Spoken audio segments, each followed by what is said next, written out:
This is Tavian Rook, a broke 18-year-old shrine clerk in Orlaya, where heaven charges families for every miracle it claims to provide. Collection Day looks like a holy festival, with bells, white banners, and smiling families filling the cathedral square. If you are wondering who pays for all this holiness, the answer is the people in chains. One of them is Tavian's mother, Mara, and the collectors are dragging her toward a machine that will remove her soul. As Tavian pushes through the procession, the debt on Mara's wrist transfers onto his arm and keeps growing. The abbot raises the family's black stone tablet and announces an enormous unpaid balance for divine grace.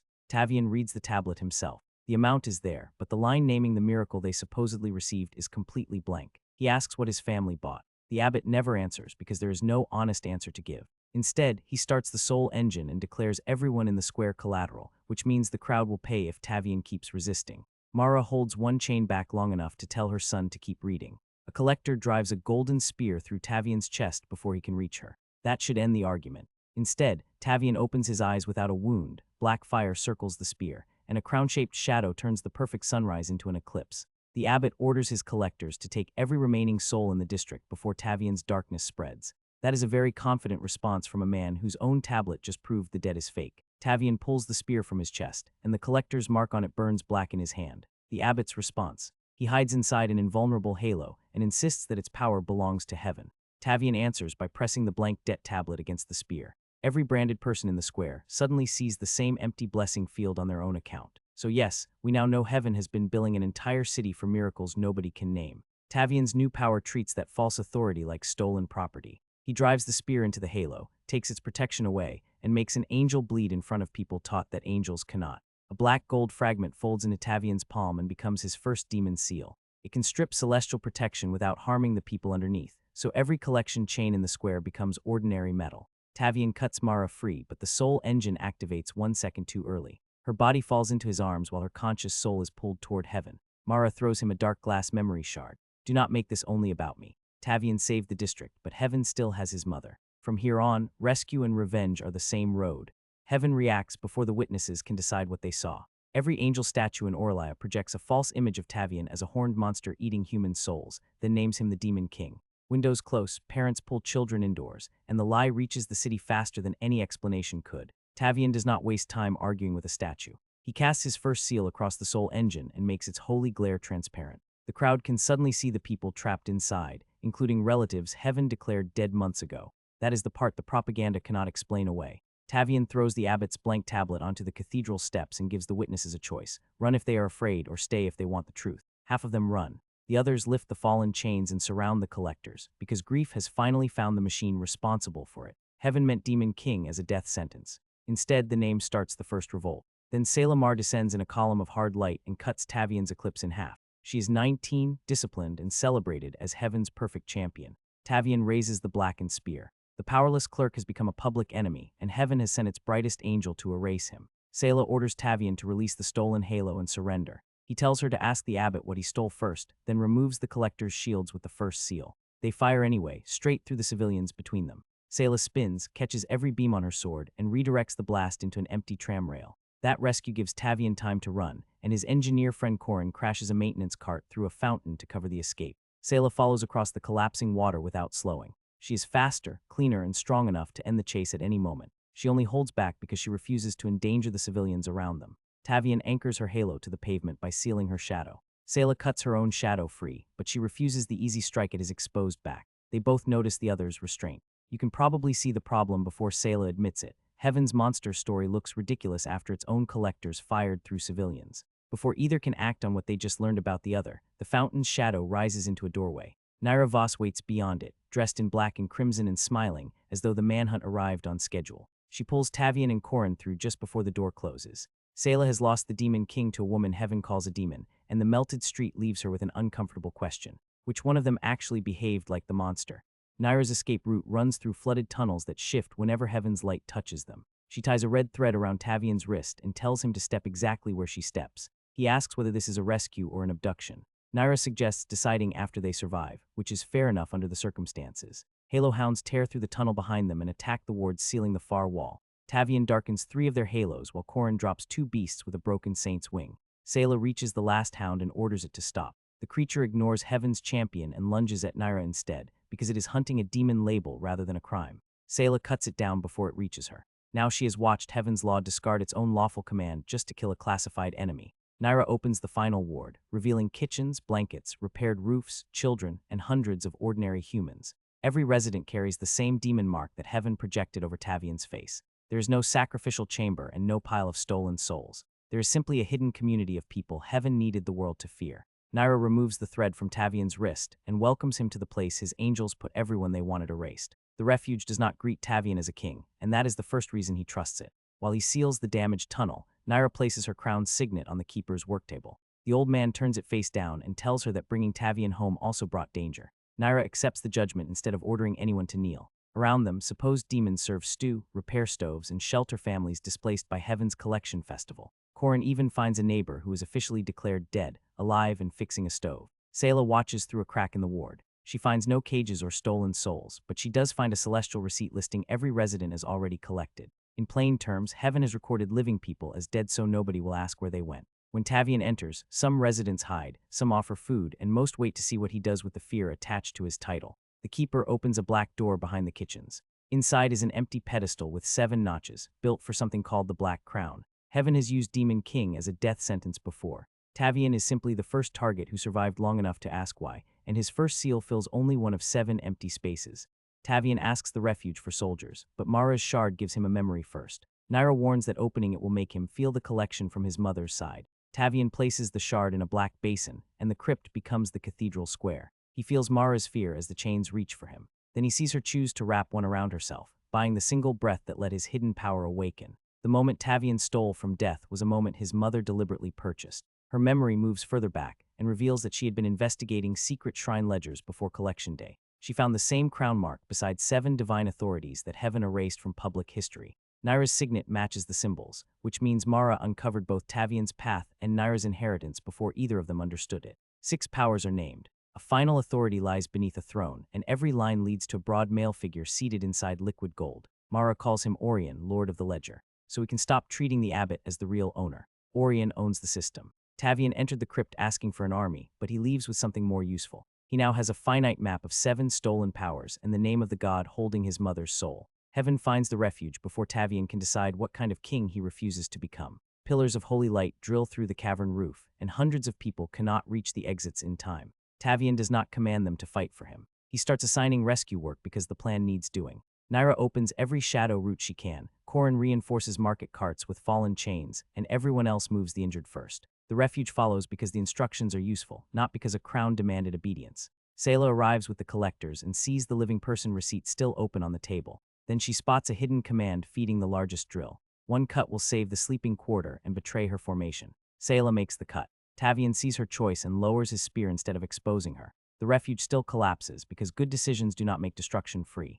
Every family escapes, and the keeper carries the identity ledger out last. Tavian uses the first seal to hold the roof for one final breath. Before the pedestal disappears, it burns a route toward the second demon seal beneath Heaven's academy. Heaven has destroyed a home to protect a school. Tavian turns toward the brightest institution in Orlaia and decides to enter it. Sayla returns to the neighborhood Heaven claims no longer exists. The doors are unlocked, meals have gone cold, and family portraits still hang on the walls. She compares the refuge receipt with the district registry and confirms that every listed resident was alive when Heaven charged their soul. A survivor recognizes people who disappeared only yesterday, even though the ledger says they died months ago. The record is not mistaken. It is lying on purpose. Kale, a 20-year-old rival champion, steps from behind a saint statue because the High Seraph sent him to observe Sayla. She shows him the names and asks for an explanation. He cannot give one. For one angry second, obedience wins, and his sunfire burns the receipt's lower corner. Then Kale looks at the empty houses and turns away while Sayla saves the remaining fragment beneath her armor. The academy bells call them both to their mentor. Kale damaged the evidence, but he did not arrest Sayla. Sayla protected the evidence, but she's still returning to Heaven. Neither champion has defected, and neither is ready to admit what the system has made them defend. Still, both have crossed a line they cannot unsee. The fraud is no longer Tavian's accusation. It is now evidence in an angel's hand. By nightfall, Heaven's false version of Tavian covers every wall in the city. Naira tells him that denying the name will let Heaven keep its definition. Tavian climbs above the refugee caravan and steps directly into the angelic broadcast. If Heaven wants a demon king, he will accept the title on his own terms. He declares that no soul, name, oath, or power may be owned without consent. Black fire writes the law above the rooftops. Some refugees raise their fists, but others remain silent because escaping one holy ruler does not make them eager for a dark replacement. Tavian accepts that hesitation. The keeper refuses to kneel and still gives him the academy route. A title is a promise people can judge. Naira receives her signet back because she offered Tavian history, not ownership. Then 7 empty notches appear over the distant academy. Tavian explains the plan in plain language. Heaven built its power from stolen authorities, so they will recover all 7 and use them to bring Mara home. Heaven meant the title to isolate him. Tavian turns it into a public role with rules people can judge. The broke clerk walks openly toward Orlaya's brightest institution. The Demon King is going back to school. The Angel Academy rejects anyone without a registered halo. Tavian happens to be carrying the abbot's, so he hides his first seal inside it and lets the gate read him as the abbot's legal successor. Instead of arresting him, the system grants senior access. Corin points out that Tavian broke one angel and somehow got promoted. Honestly, we can call that an admissions problem. Naira arrives in formal black dress and presents herself as a wealthy night court sponsor. The officials avoid saying demon while bowing to her money, which tells us exactly how firm their principles are. Corin takes the worker entrance, repairs a jammed examination machine, and earns the badge he needs. Inside, the academy looks like the dream Heaven sold to children. Floating terraces, living statues, and students competing under harmless artificial suns. Then the ranking trial is announced. Every entrance family debt will appear above the arena. Tavian's stolen identity can fool a gate, but it cannot survive a public search through the abbot's accounts. Naira offers to leave. Tavian refuses because the route to the second seal runs beneath the trial floor, and he wants the city to see what Heaven's best students actually owe. Heaven expected an attack. It did not expect the Demon King to exploit the admissions policy. Above the academy, High Seraph Elira receives Sayla and Kale with the calm of a mother preparing tea. Sayla presents the hound's failed recall seal, and Kale adds the burned receipt fragment. Elira reads the living names without surprise. She calls those people forecast collections and claims compassion sometimes begins before victims understand they need it. That is Heaven's most persuasive cruelty. It does not deny what happened, it teaches the victim to rename it protection. Sayla asks for an audit. Elira responds by touching the center of her halo and revealing a hidden function. Sayla is not merely a champion. Her halo is a key capable of opening the black crown, while Tavian is the matching lock. Elira orders Sayla to bring him back alive. A concealed mirror already shows Tavian entering under the abbot's identity, so the High Seraph knows exactly where he is. She leaves the public ranking trial in place because his exposure is part of her trap. Sayla hoped the false debt came from one corrupt abbot. Her mentor has just explained that the fraud is policy, and that Sayla herself was built into the mechanism. Tavian's survival is something Heaven intends to use rather than simply destroy. While Tavian prepares to expose the academy, Naira bargains beneath it in a moon market hidden behind moving shadow contracts. An empty iron throne waits at the center. Vestra, the demon hardliner, wants Tavian's first seal placed on it because she believes the black crown belongs to the war court. Naira pins Vestra's hand to the table and makes the important point.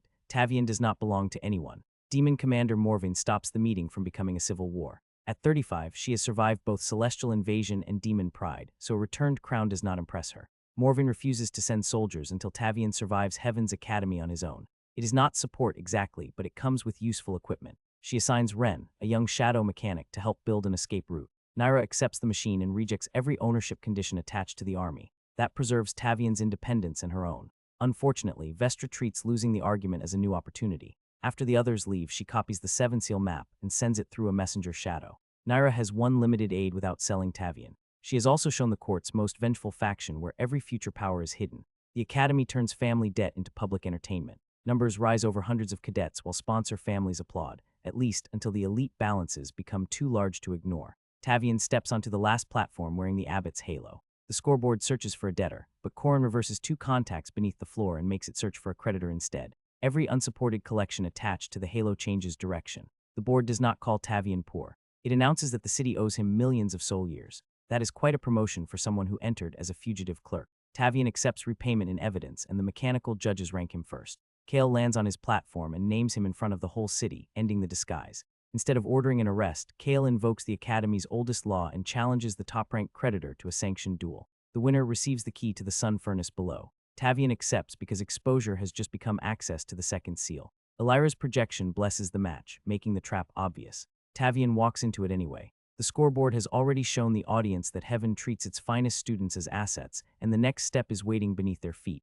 Kale fights like the Academy built the arena around him. Every cheer makes his sunfire brighter, and every bridge gives him another angle. Tavian cannot simply strip that power away because cadets are sleeping beneath the floor. When Kale says the audience is choosing to fuel him, Tavian tells him to ask the students under the platform. Kale attacks harder, convinced that strength will settle the argument. Tavian keeps retreating and redirects each strike into empty space. He is not trying to win quickly. He's using the fight to expose the channels carrying every cheer down into the furnace. Kale's sword finally becomes a white sun and lands what should be the winning strike. Instead, a child's debt brand burns across Kale's own arm.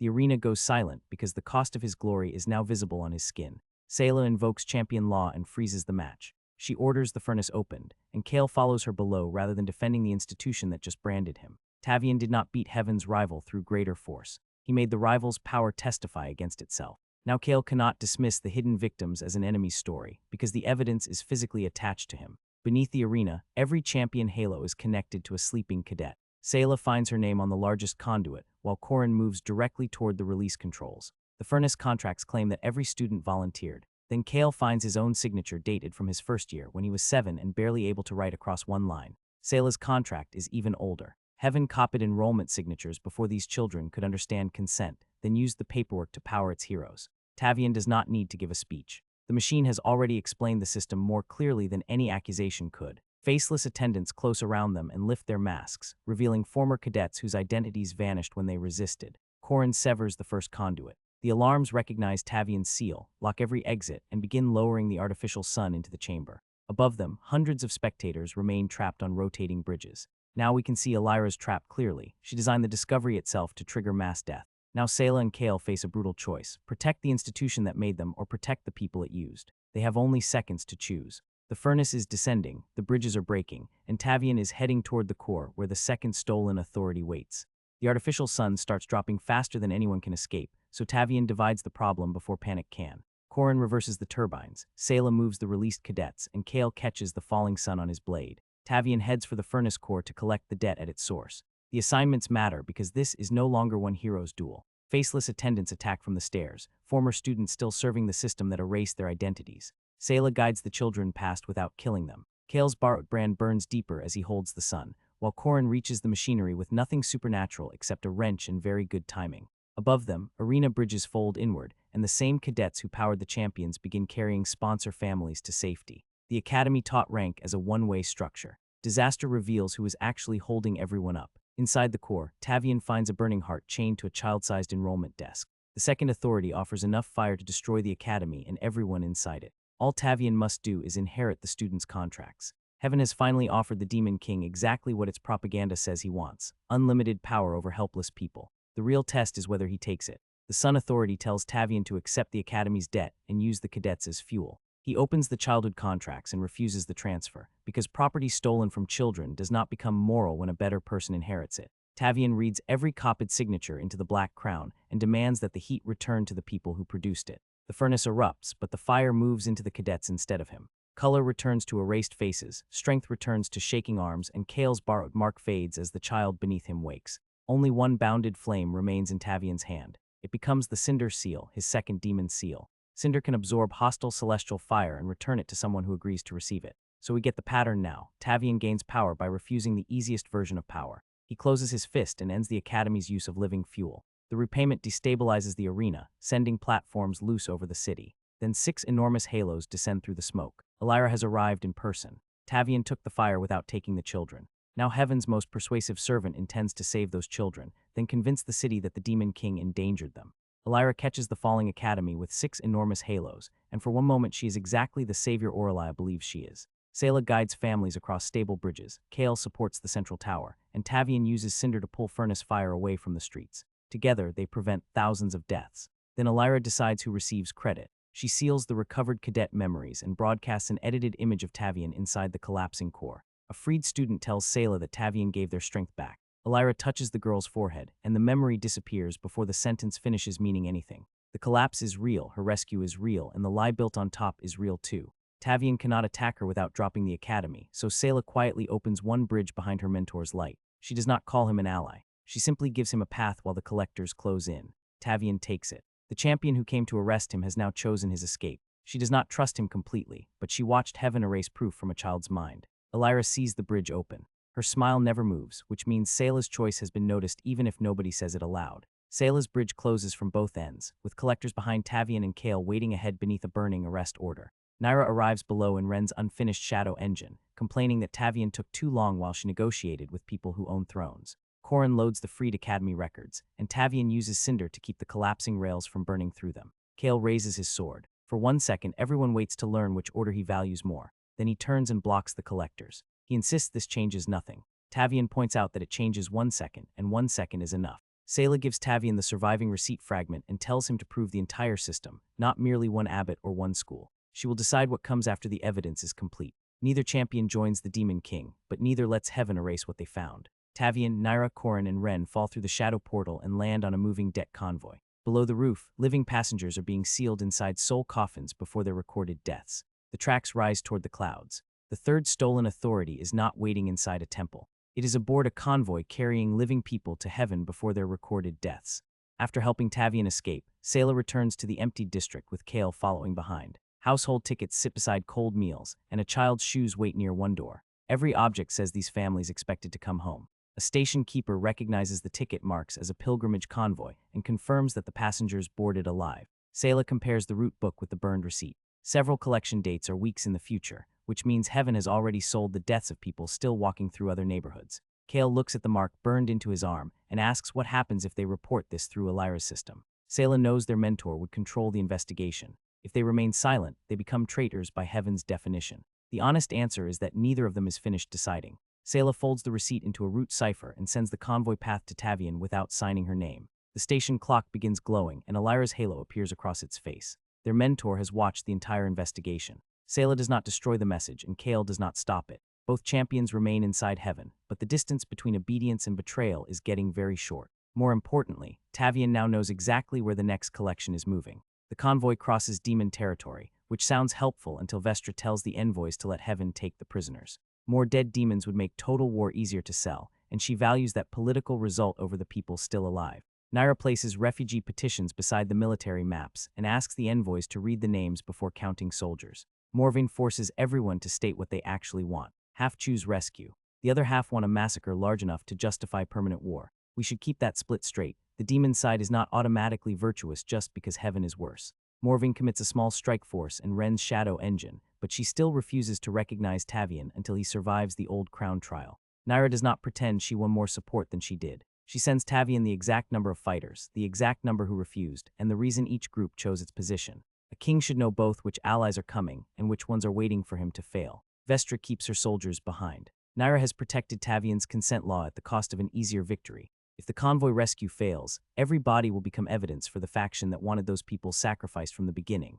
Tavian lands on the convoy roof under cannon fire, while Korin runs for the coffin car coupling, and Ren anchors a shadow engine to the moving train. Inside, collectors seal passengers into glass coffins even though some collection dates are still weeks away. Tavian disables the roof cannons with the first seal and says the ugly part plainly. Heaven is taking these people before their collection dates. Korin breaks the coupling and the coffin car tears free. For one breath, the rescue works. Then the detached car accelerates toward a cliff. Every frightened heartbeat feeds pistons beneath the floor, so the passenger's panic is literally making the machine faster. Ren drives shadow anchors through the roof, but they rip loose one after another. Ahead, the locomotive opens like a cathedral, and the engine saint rises from it in white robes. With one hand, he turns the entire rail line vertical. The main convoy climbs into the clouds while the rescued car hangs below it like a falling city. Tavian stopped heaven from taking the passengers quietly. Now he must save them from the fear-powered machine carrying them to their deaths. The third authority controls roads, and its first move is to make every direction belong to heaven. The coffin car begins falling away from the vertical convoy.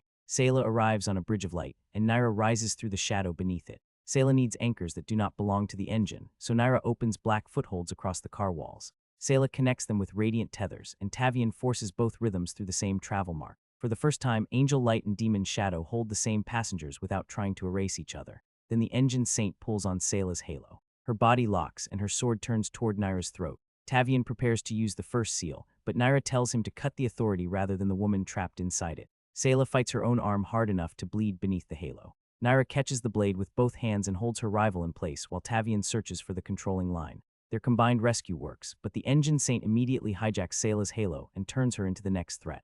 Naira could protect the passengers by letting the angel fall. Instead, she chooses to save her rival too. This is not romantic competition disguised as teamwork. It is the first time Naira places Sayla's freedom above the strategic convenience of losing her. Tavian climbs toward the engine saint while Sayla remains tethered to the train, leaving the fear machine to Naira and Ren. It looks like a cathedral made of pistons, but Ren cannot find a central heart because every car has one. Every passenger is part of the engine. Naira moves through the gear's shadows and cuts ownership marks without touching the brakes.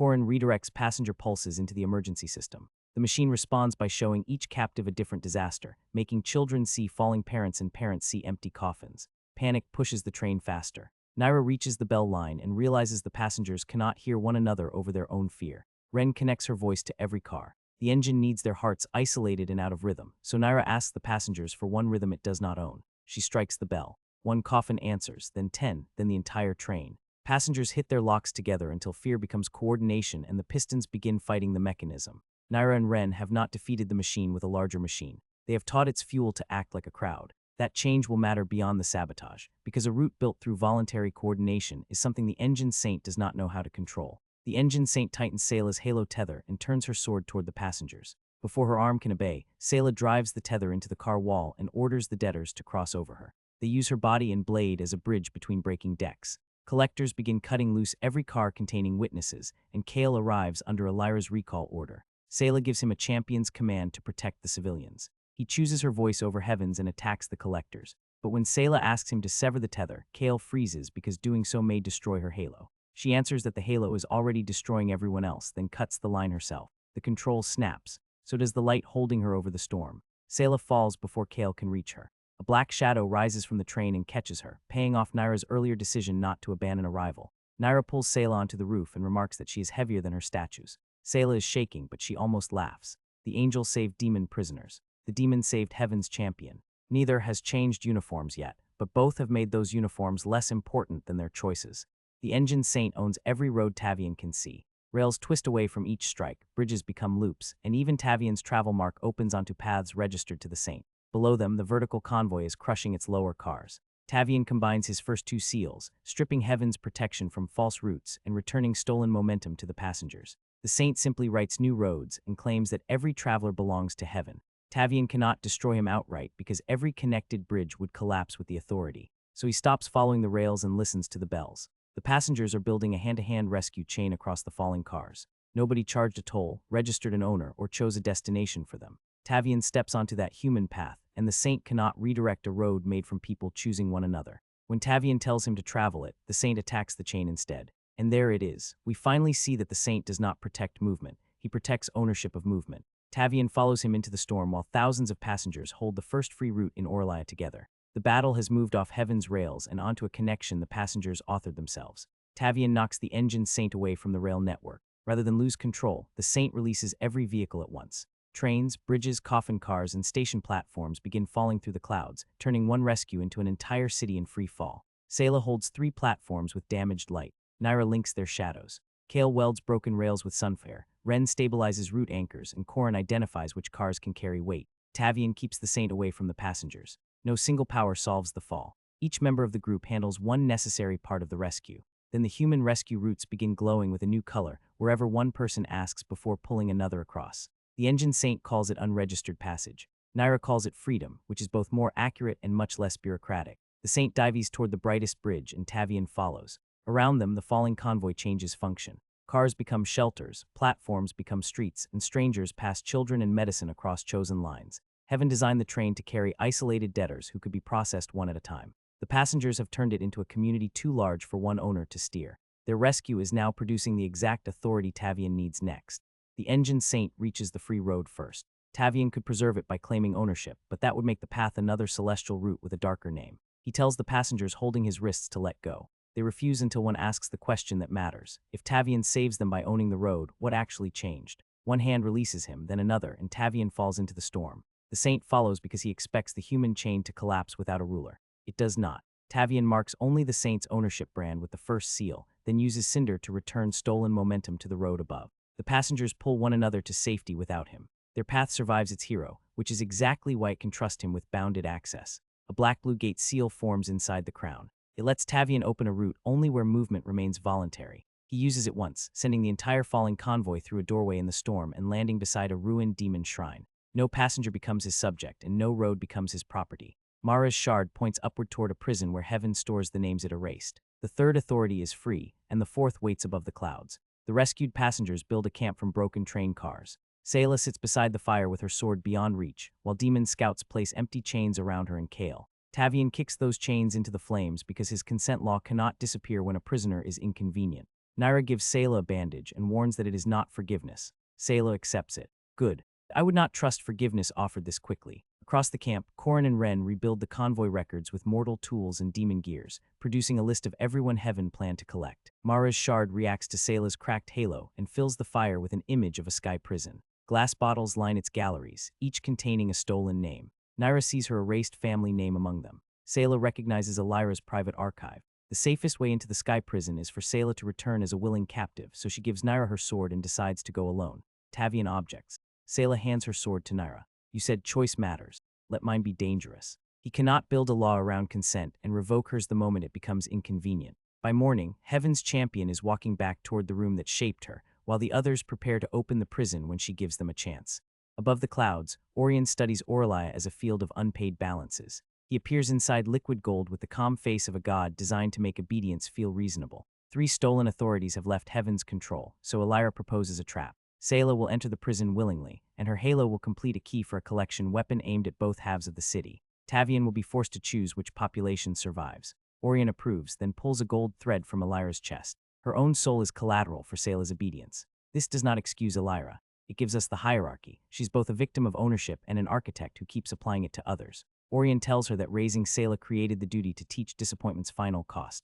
Elira does not ask to be released. She orders the prison to prepare the child-sized room where Sayla learned every perfect movement. When Sayla arrives, Elira's face is composed again. Heaven does not require its servants to be free. It only requires them to keep calling their chains love. The abbot collected bodies, Elira controls meaning, and Orion owns the system that makes both roles possible. Sayla walks unarmed into the room where Elira raised her. The training circle is still child-sized, although the restraints waiting for her are not. Elira touches an old height mark and remembers Sayla asking how to become perfect. Sayla reminds her that she was a child. She offers Tavian's 3-seal route in exchange for access to the prisoner gallery, using information that will become useless once he moves. Elira projects the same route already crossing her observatory. She never needed the secret. Sayla's voluntary return was the real bargain, because stepping into the room completes the hidden key inside her halo. The floor locks around her, and adult restraints close over her arms. Kale watches from the doorway under orders to leave. He obeys visibly, but his boot pushes a maintenance pin beneath the training circle. Sayla sees it. Elira sees only the obedient champion she remembers. When Elira demands Tavian's location, Sayla kneels inside the little circle and answers without lowering her eyes. Sayla tells Elira, Tavian is farther beyond your control than I am. The prison begins charging a weapon over both districts. Sayla's infiltration has failed as a deception, but not as an act of agency. Kale has left her a tool, and the room built to enforce perfection still contains someone capable of choosing what happens next. Naira asks the demon court for an army, and Vestra offers one in exchange for executing captured angels. Refugees stand beneath the empty throne and show scars those angels helped create, so the demand is not based on imaginary pain. Vestra wants Tavian crowned as a hereditary king and calls the executions justice. Naira does not bother softening it. That is Heaven's word for revenge with paperwork. She hangs Tavian's consent laws above the court and brings the refugees forward to speak for themselves. Morvain breaks Vestra's execution blade, rejecting the killing without abandoning demon tradition. Tavian must still survive the crown trial before her soldiers move. That trial rewards a ruler who commands every beast and prisoner placed inside its arena. Naira agrees only after writing a new safety law into the ring with her own blood. Anyone who refuses the trial may leave unharmed. Vestra accepts because she believes no king will open an exit once the crown is close enough to touch. Naira has bought the army a chance to rescue Sayla, but the price is a direct moral test. Tavian must enter the tradition behind his title and prove he can use its authority without becoming the next tyrant everyone expects. The crown trial offers Tavian an easy victory. Chains extend from the Iron Crown towards celestial prisoners and demon beasts, and all he has to do is command them. If you expect him to take that army, he does the opposite. Tavian opens Naira's red exit instead. Anyone who does not choose this fight may leave. The prisoners carry injured beasts through the door. The court responds with anger, confusion, and some very reluctant applause. Tavian throws the abbot's spear at the Iron Crown. I challenge the thing giving orders. Every abandoned weapon rises from the arena and combines into a giant king built from old obedience. Vestra seals the spectator doors and argues that a ruler who refuses power should die with the people he failed. Naira attacks the seals from outside while guiding civilians away. Tavian faces the weapon king alone until Morvain jumps into the pit with a blade almost as large as he is. Morvain lands beside him. The trial asked whom you could control. I prefer whom you can stand beside. They fight back to back. The old crown offered Tavian an army of captives, and he refused it. That refusal earns him one powerful ally who entered the arena by choice. More importantly, Morvain now has evidence that Tavian's law survives contact with his own side's traditions.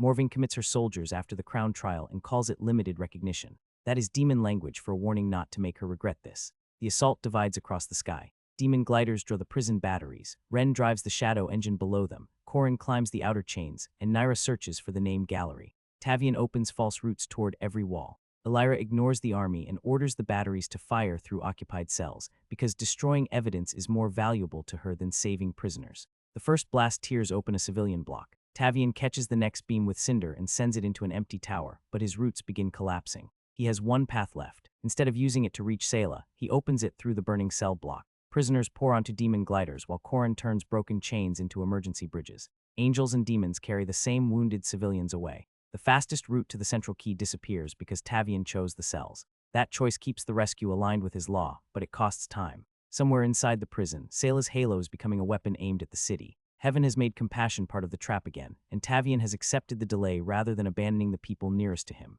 Sayla frees one hand with Kale's maintenance pin and reaches for the controls. Elira offers a bargain first. Activate the weapon willingly, and every surviving cell will open. Mirrors fill the chapel with younger versions of Sayla, obedient and smiling whenever her mentor gives approval. Sayla smashes the nearest reflection and demands to be seen as the adult standing there now. Elira insists every chain was protection. Sayla places the pin against her own halo circuit. Love without choice is ownership. Say it. For the first time, Elira loses her perfect expression. She destroys the child mirrors herself. I love you. Then she activates the key anyway. We can believe the confession is sincere and still see the problem. Affection does not become freedom without choice. Two collection beams leave Sayla's body and turn toward opposite halves of Orlia. She cannot stop them yet, but she can still use the circuit. Sayla sends the unlocking command into the prisoner gallery. Far below, Naira sees every sealed door open. Sayla's infiltration failed to prevent the weapon, but it gives the stolen names a route out. Even inside restraints, she changes what the others can do next.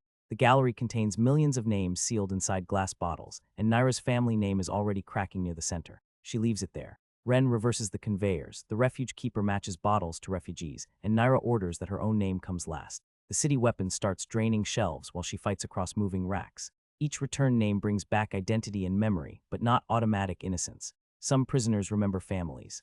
Others remember betrayals committed after heaven erased their past. Rescue gives them the truth needed to choose what happens next. It does not rewrite who they became. Naira reaches her bottle only after the other routes are open. Inside, she sees her mother standing before the old demon throne and refusing it. Her mother chose the name Voss for herself because an inherited identity without choice was another chain. Naira breaks the bottle and recovers her name as an act of refusal, not a royal claim. She came looking for proof that heaven stole her family's throne. Instead, she learns that her mother never wanted it. That discovery changes Naira's political future. She's not a dispossessed heir waiting to restore the old order. She's the daughter of a woman who deliberately walked away from it. The prison warden meets Tavian wearing 1,000,000 stolen faces. Every time he attacks, a prisoner appears between the spear and the armor, so Tavian refuses to strike. He sends Korin under the central platform to find the lines holding those faces in place. The warden changes from child to soldier to grieving parent and claims that killing the armor will kill everyone inside it. Tavian uses Gate to return attacks to their ownership conduits rather than the visible victims. The faces begin separating.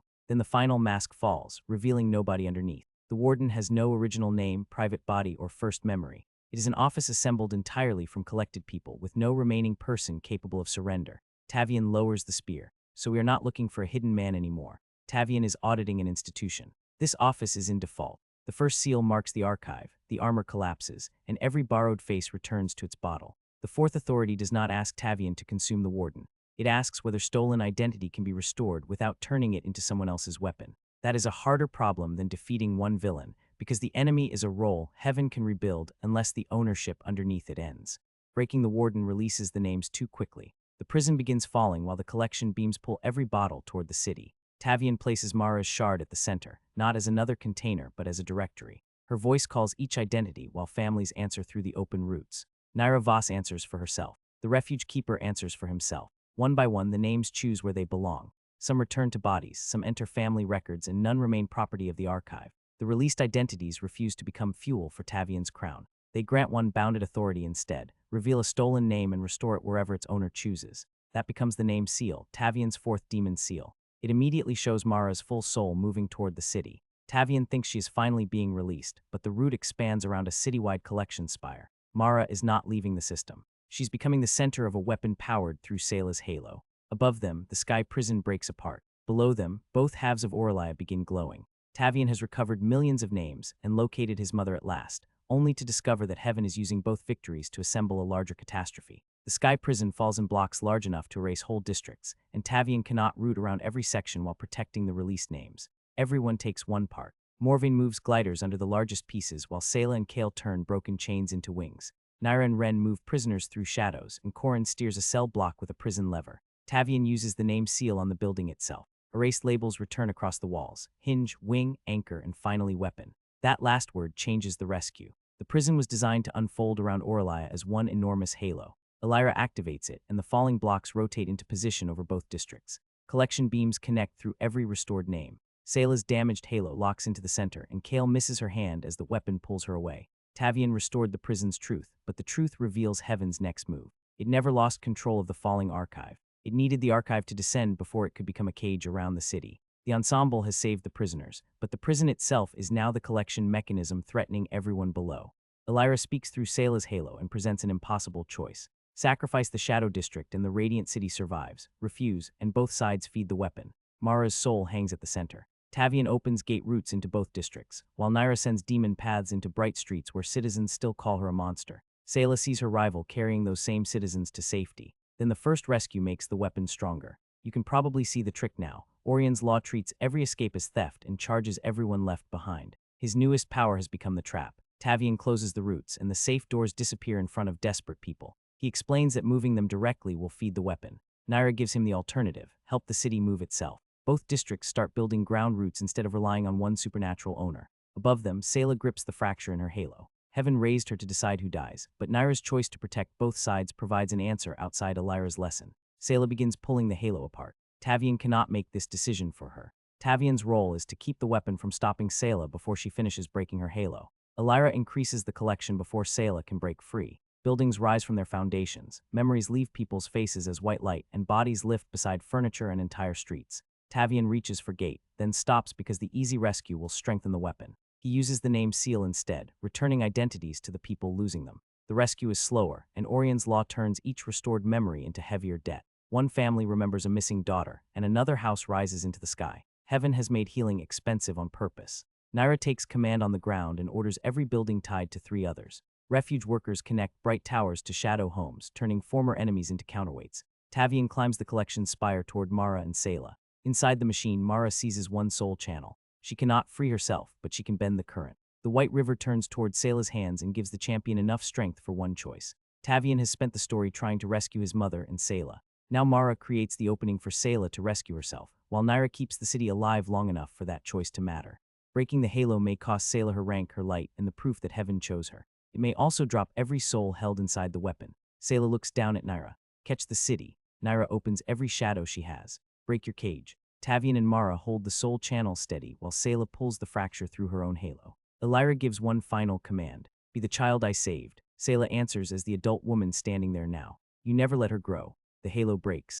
The light does not vanish. It falls into thousands of hands across both districts, and each person chooses whom to support. Collection lines become rescue lines.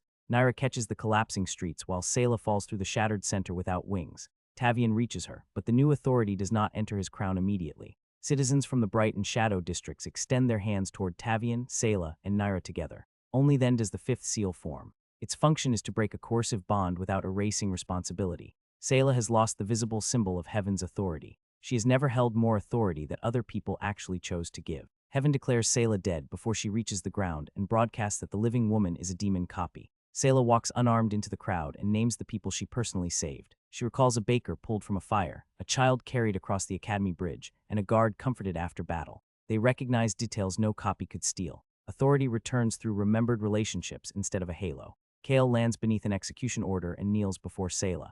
The crowd assumes a new hierarchy is forming, but he removes his champion insignia and offers to command the defecting cadets. Sayla lifts him immediately and tells him to stand if he is choosing. Kale has not become Tavian's follower. He has become responsible for his own side. A demon messenger interrupts the reunion with news from the war court. Vestra used the city crisis to seize power, and captured angels are now chained beneath a false black crown. Darkness protected both districts today. That does not make darkness automatically just. The demon court is about to test whether the same freedom everyone defended applies to enemies as well as allies. Sayla and Naira must move before Vestra turns legitimate grief into another ownership system.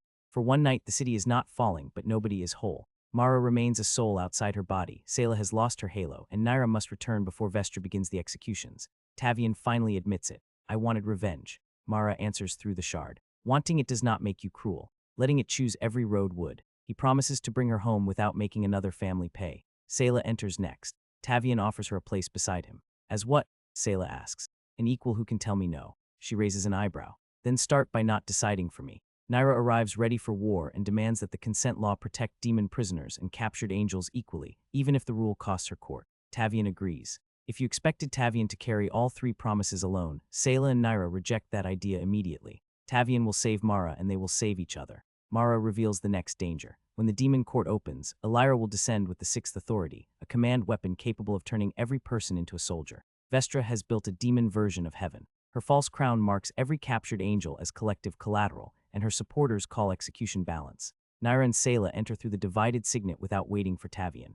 Naira attacks the ownership engine under the throne while Sayla opens the prisoner lines. Vestra argues that those angels took demon families. Sayla answers that guilt should be judged individually. Vestra replies that heaven never offered demons that mercy. Naira cuts through an inverted halo and explains why that is exactly the point. Several envoys understand the argument and choose vengeance anyway. The false crown is no longer the whole problem. It is a conflict among people deciding whether their pain grants ownership over someone else.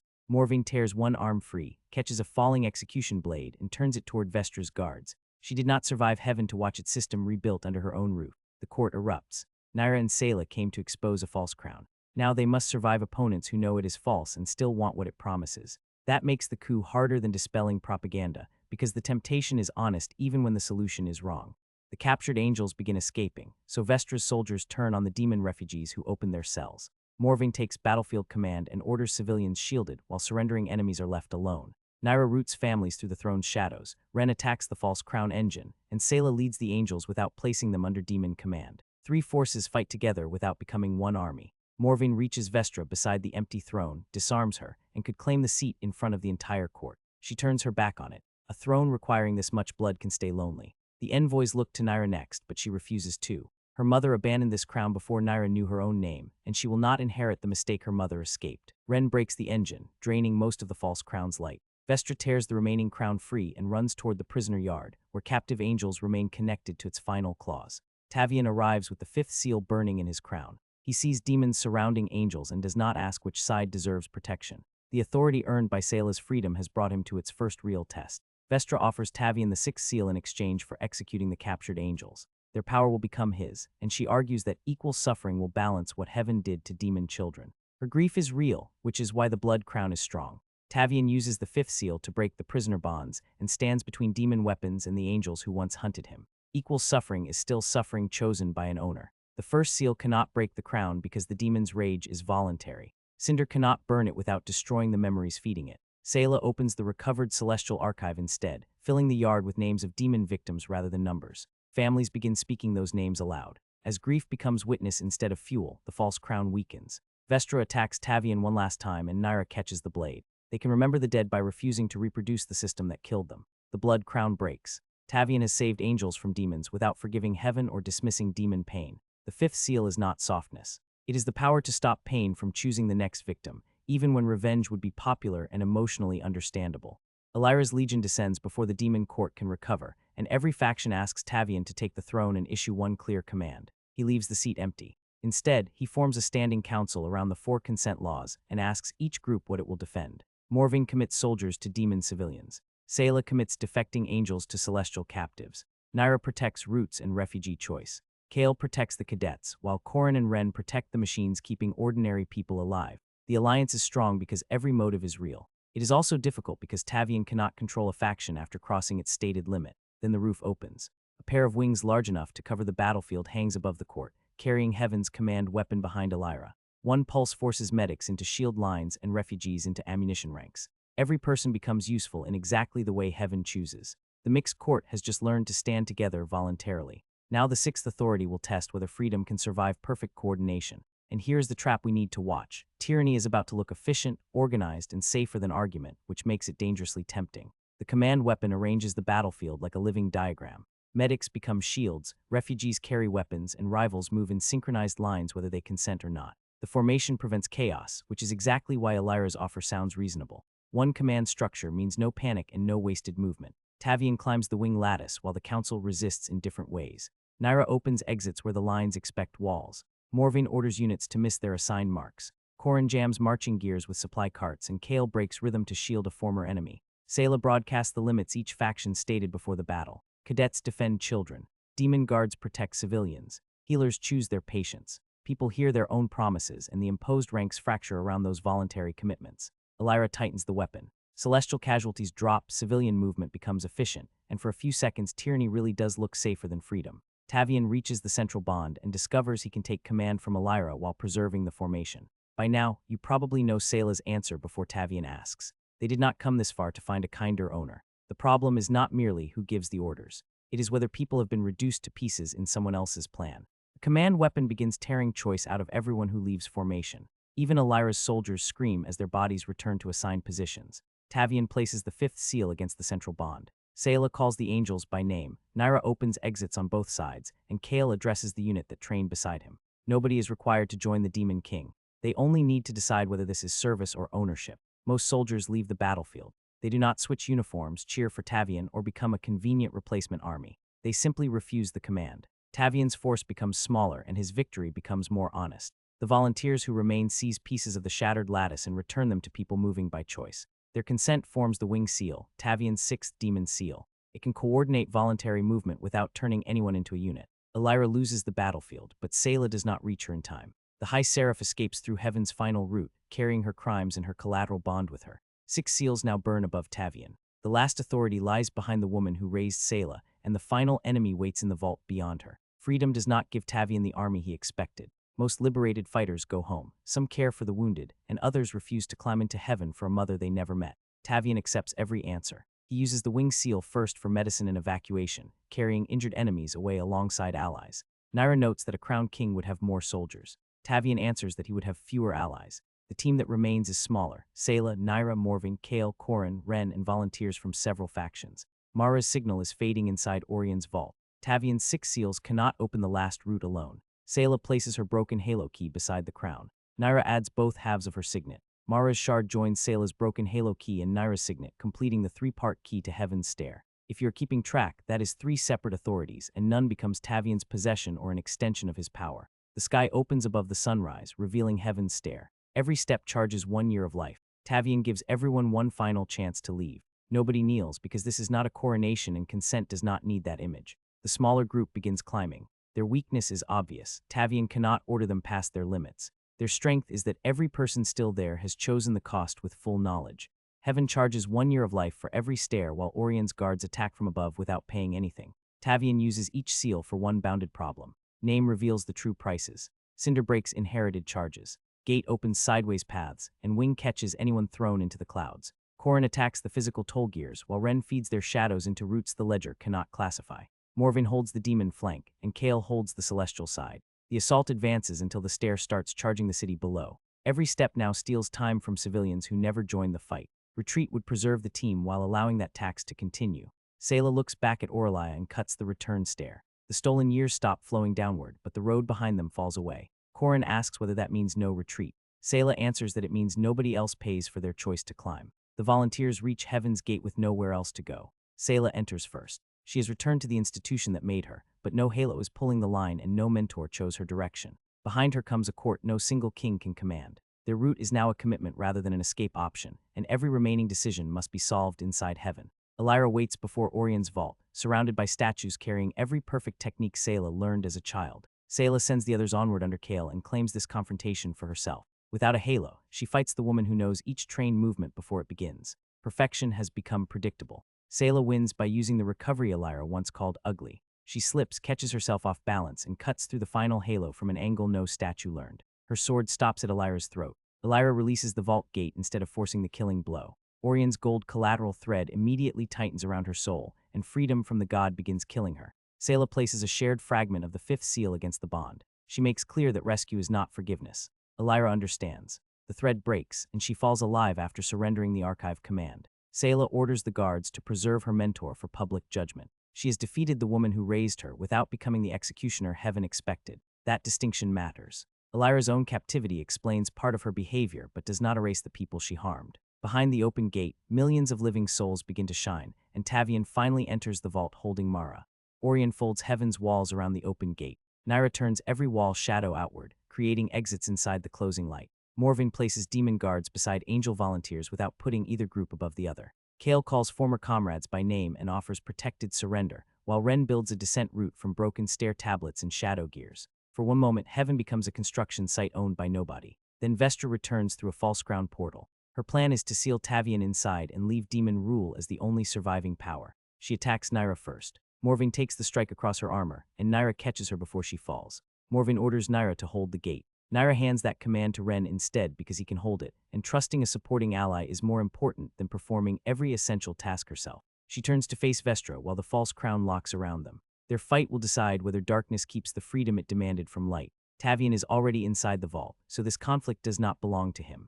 Naira must settle what her court becomes, and Morvin must trust the younger woman without turning her into a subordinate or heir. Tavian finds Mara at the center of the vault, surrounded by millions of smaller souls. He reaches for his mother, but she points to purge symbols attached to every other sphere. If Tavian frees Mara first, everyone else disappears. He lowers his hand. Mara begins directing the release order from inside her prison, while Korin climbs the purge gearbox with an ordinary wrench. Celestial accountants throw paper blades at him because apparently procedure remains sacred even during mass murder. Tavian combines name and gate so each soul hears its identity and receives a choice. Some return to living bodies. Some enter family memories. Some choose new records because their bodies are gone. Others pass beyond the ledger entirely. Restoration does not force one answer on everyone. Mara coordinates each line, and Korin jams the final gear with mortal tools, stopping the purge. As the vault empties, a seventh authority appears beneath Orion's throne. Tavian reaches for Mara again. She refuses to leave until ownership itself ends. Tavian crossed heaven to save his mother, but Mara refuses to be freed before the millions still trapped beside her. Her refusal turns the personal rescue into a system-wide obligation Tavian can no longer avoid. The seventh authority offers Tavian perfect revenge. Every celestial debt can transfer onto Elira, Selah, Kale, and every angel who served heaven. Their suffering would equal the suffering they helped create. Orion insists that balance requires payment. Tavian uses his earlier seals to dismantle that logic piece by piece. Name separates people from offices. Gate separates movement from tolls. Cinder separates stolen heat from the children who produced it. The fifth seal separates oaths from coercion, and Wing separates coordination from command. The system starts losing every excuse it used to make ownership sound necessary. Mara asks whether bringing her home requires another mother to lose a child. Tavian looks at Selah among the accused and answers no. The Ledger Authority warns that ending ownership will not guarantee magical punishment. Guilty people may live long enough to face slow, imperfect human judgment. If that sounds unsatisfying, the perfect revenge button is sitting right there, which is exactly why this choice matters. Tavian accepts the uncertainty anyway. Justice cannot be another inherited debt. Ledger folds into the black crown as the seventh seal. Tavian now holds all seven authorities, and a door opens beneath the throne. Tavian stands one room away from Orion with enough power to take ownership of heaven itself. Orion waits beside an empty throne in the form of a handsome adult man. Mara stands next to him, alive and smiling. The god offers Tavian everything at once. Sit down, receive his mother, and make heaven his. Tavian uses name on the woman and finds no identity inside her. The offer is a copy built from his grief. He ignores the throne and asks to inspect the first debt contract, which may be the most clerk-like challenge ever given to a god. Orion says miracles require gratitude. Tavian asks why a creator who already owns everything needs repayment. The throne opens its oldest page. If you were waiting for the original bill, here it is. No mortal signed it, no blessing was borrowed, and humanity never agreed to the debt. Orion invented one so gratitude could be measured, inherited, and owned forever. Collected souls fill the chamber as witnesses. The god removes his beautiful face, revealing a hollow mechanism turning around an empty center. He argues that love without obligation disappears.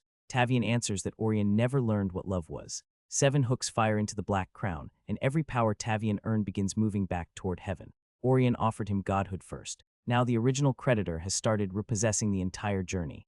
Orion strips Tavian of the first 2 seals, making the opening victories flow back toward heaven.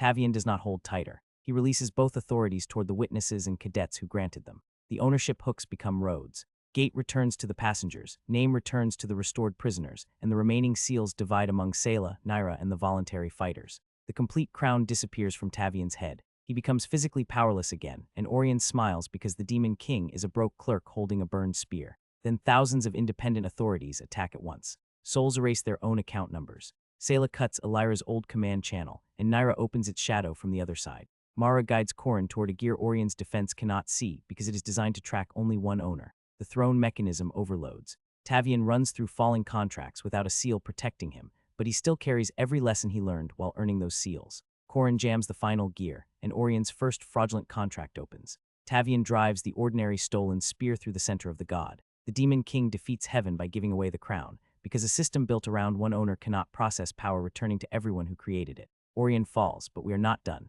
The restored souls begin dissolving with his throne. The prison and the victory were built on the same machine. Orion reaches toward Tavian and claims the dissolving souls can survive only if one owner takes control of the throne. The throne offers Mara restored, every enemy punished, and every promise guaranteed. Tavian asks for another option. Mara places her soul root into a shared circle. Sayla adds her broken halo key without reclaiming rank. Naira adds both halves of her signet and leaves the throne empty. Elira surrenders the archive command she must still answer for, and the witnesses add public custody. The throne rejects the arrangement because distributed authority looks like failure to a machine designed for ownership. A perfect seven-seal crown appears over Tavian again. The crown that could guarantee all of Tavian's private promises is one hand away. He closes that hand around the owner's seal, reforms the crown for a moment, then cracks the seal between his fingers.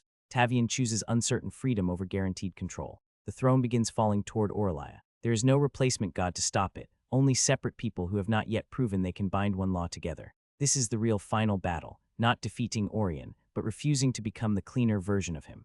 The collapsing throne overlaps the cathedral square, and every group binds one limited authority before it reaches the city. Citizens raise old debt tablets as public witnesses so no collection can hide inside a sealed ledger again. Released souls keep the right to choose bodies, memories, records, or passage. Sayla binds celestial oaths to adult consent and the right to revoke them. Naira binds names and roots to the people using them. Morvin places military force beneath civilian limits. Elira gives the archive to public custody and remains alive to face what it contains. The system still shakes because it needs one final name.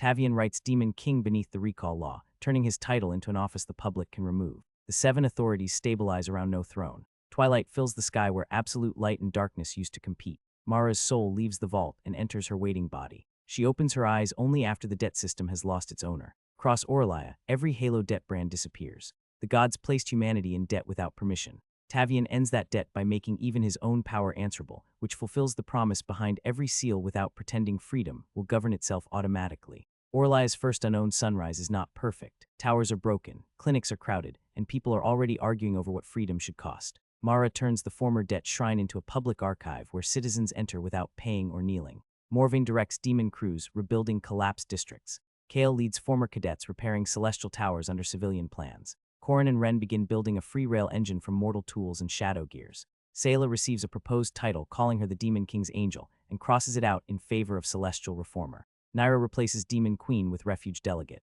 Apparently the benefits are better. Tavian stands between them without a throne or active seal. Neither woman stays to decorate his victory. Both choose their own work and remain close enough to argue with him. The Refuge Keeper finally offers Tavian a chair at the public table, not a throne. Mara puts breakfast in front of her son before he can turn the morning into another mission. If you were hoping breakfast meant the story was over, not quite. Far beyond the city, divine ledgers begin going dark and ancient crown marks wake across the horizon. Heaven called Tavian a monster because he questioned one empty bill. Now every god with a ledger knows the Demon King survived, and Orlaia has proof that ownership was never the same thing as order.